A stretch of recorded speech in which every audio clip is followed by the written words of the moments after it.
এই মুহূর্তে দাঁড়িয়ে অত্যন্ত গুরুত্বপূর্ণ খবর, যে ব্রেকিং নিউজ দেখালাম এর আগে আরো একবার অন এয়ার।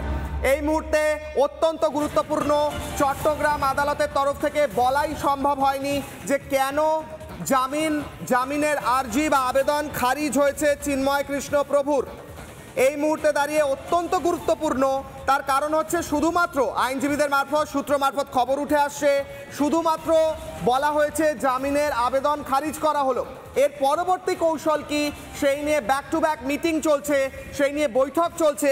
এক সপ্তাহ সময় লাগবে শংসাপত্র পেতে, এক সপ্তাহের মাথায় শংসাপত্র পাওয়া হয়ে গেলে হাইকোর্টে যাওয়ার কথা ঠিক করা হচ্ছে। অন্যদিকে আমরা হাইকোর্টের ঠিক চট্টগ্রাম আদালতের ঠিক বাইরে সেই শব্দ শুনেছি যেখানে আবারও নতুন করে বলা হয়েছে যে ইসকনের দালাল, ভারতের দালাল, ফিরে যায় ইত্যাদি সেই ছবি দেখাচ্ছি। সুমন কুমার রায় এই মুহূর্তে রেডি রয়েছেন, চিন্ময় কৃষ্ণ প্রভুর আইনজীবী। সরাসরি যাব সুমন কুমার রায়ের কাছে। সুমন কুমার রায়, সুমন বাবু, আপনাকে রিপাবলিক বাংলায় স্বাগত। আমি কিশলয়। প্রশ্ন হচ্ছে, আমরা খবর পাচ্ছি যে চট্টগ্রাম আদালতে যেখানে জামিনের আর্জি খারিজ হয়েছে, কিন্তু কেন খারিজ হয়েছে সেই গ্রাউন্ডের কথা ক্লিয়ার করা হয়নি। কতটা সত্যতা রয়েছে এর মধ্যে, সত্যি ক্লিয়ার করা হয়নি। আদৌ কোনো গ্রাউন্ড ছিল জামিনের আর্জি খারিজ হওয়ার? সুমন বাবু। জামিনের কেন খারিজ হয়েছে সেটা তো গ্রাউন্ডটা দেবে আদেশে, এটা তো সরাসরি কোর্টে ওইভাবে কোর্ট কখনো ওইভাবে বলে না। বিজ্ঞ আদালত সেটা যে আমরা যে আদেশটা তুলবো সেই আদেশে আমরা বুঝতে পারবো যে কোন গ্রাউন্ডে মামলাটা খারিজ বিজ্ঞ আদালত করেছেন। আমরা কেন জামিন পাবো সেই বিষয়ে আমরা আমাদের শুনানি করেছিলাম। সেটা আমরা মনে করি যে আমাদের জামিন শুনানি এবং আইনগতভাবে আমরা সন্তুষ্ট এবং এই মামলায় যথেষ্ট বেল পাওয়ার আমরা আশাবাদী ছিলাম, কিন্তু আমরা আশাহত যে বেল পাই নাই। সুমন বাবু, বেল পাননি, বেল পাওয়া যায়নি, চিন্ময় কৃষ্ণ প্রভু এখনো জেলে, 40 দিন হচ্ছে। এর পরবর্তী পদক্ষেপ কি? আমি শুনছিলাম, আমি কথা বলছিলাম অন্যান্য আইনজীবীদের সঙ্গে এবং আপনার সঙ্গে, আপনারা বলছেন হাইকোর্টে যাবেন 7 দিনের মাথায় শংসাপত্র পেয়ে গেলে। পরবর্তী পদক্ষেপ কি? কি সওয়াল করবেন? ওখানেও তো আবার জামিনের আর্জি খারিজ হয়ে যেতে পারে। কি গ্রাউন্ড তৈরি করছেন আপনারা আপনাদের দিক থেকে, বলুন।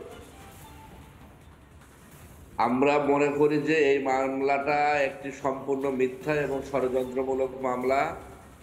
এই মামলার আইনে কোনো ভিত্তি নাই এবং এই মামলায় রাষ্ট্রদ্রোহ মামলা করার জন্য যে প্রসিডিউর, যে পদ্ধতি মেনটেন করার প্রয়োজন, সেই আইনগত পদ্ধতি এখানে মেনটেন করা হয় না। আপনারা জানেন যে সিআরপিসি 196 অনুযায়ী কোনো ব্যক্তি রাষ্ট্রদ্রোহ মামলা করতে পারে না। রাষ্ট্রদ্রোহ মামলা করার জন্য অবশ্যই রাষ্ট্রের কোনো কর্তা ব্যক্তি এবং সরকারি কর্মকর্তা এবং তার পারমিশন প্রয়োজন হয়। তো সেই ক্ষেত্রে সেই পারমিশন উনি না নিয়ে একজন ব্যক্তি যে মামলাটা করেছেন সেটা সিআরপিসি 196 অনুযায়ী এটা বিজ্ঞ আদালত এটা আমলে নেওয়ার কোনো সুযোগ ছিল না। তারপরেও যেহেতু মামলাটা গ্রহণ করা হয়েছে, আমরা ধারণা করেছিলাম যে যেহেতু নিম্ন কোর্টে এই ধরনের মামলায় জামিন দেওয়ার এখতিয়ার নাই, জেলা জজে আমরা অবশ্যই এই বিচার পাবো।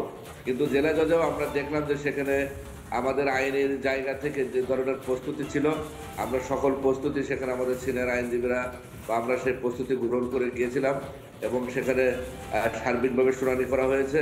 যে বিষয়টা আমাদের আইনজীবীরা বা আমরা যেটা আমাদের তরফ থেকে সেখানে বলা হয়েছে সেটা হলো, যেদিনকে 25শে অক্টোবর এই সমাবেশ চলতেছিল তার থেকে কিছু দূরে কে বা কারা এই পতাকা লাগিয়েছে তার সাথে চিন্ময় কৃষ্ণ দাস ব্রহ্মচারীর কোনো সম্পৃক্ততা নাই এবং আমরা দেশের মাতৃকার প্রতি অত্যন্ত শ্রদ্ধাশীল এবং আমাদের প্রত্যেকটা সমাবেশে জাতীয় সঙ্গীতের মধ্য দিয়ে আমরা আমাদের এই সমাবেশ শুরু করি এবং পতাকার প্রতি সম্মান প্রদর্শন করে আমাদের এই সভা শুরু হয়। প্রত্যেকটা সমাবেশ সেখানে কখনোই কোনো পতাকার প্রতি অবমাননা করার দৃষ্টতা আমাদের চিন্ময় কৃষ্ণ দাস ব্রহ্মচারী সহ বা যারা এখানে এই আসামি তারা কেউ করে নাই এবং তারা যে বাদী যে মামলাটা করেছেন সেই এজাহারে তিনি উল্লেখ করেছেন যে সেই জায়গায় 5ই আগস্ট বৈষম্য বিরোধী ছাত্র আন্দোলনের মাধ্যমে তাদের যে বিজয়, সেই বিজয়ের স্মারক হিসেবে তারা সেখানে পতাকা উত্তোলন করেছিলেন।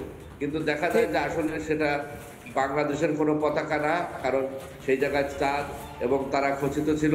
তো চাঁদ তারা খচিত কোনো পতাকা বাংলাদেশের পতাকাই না।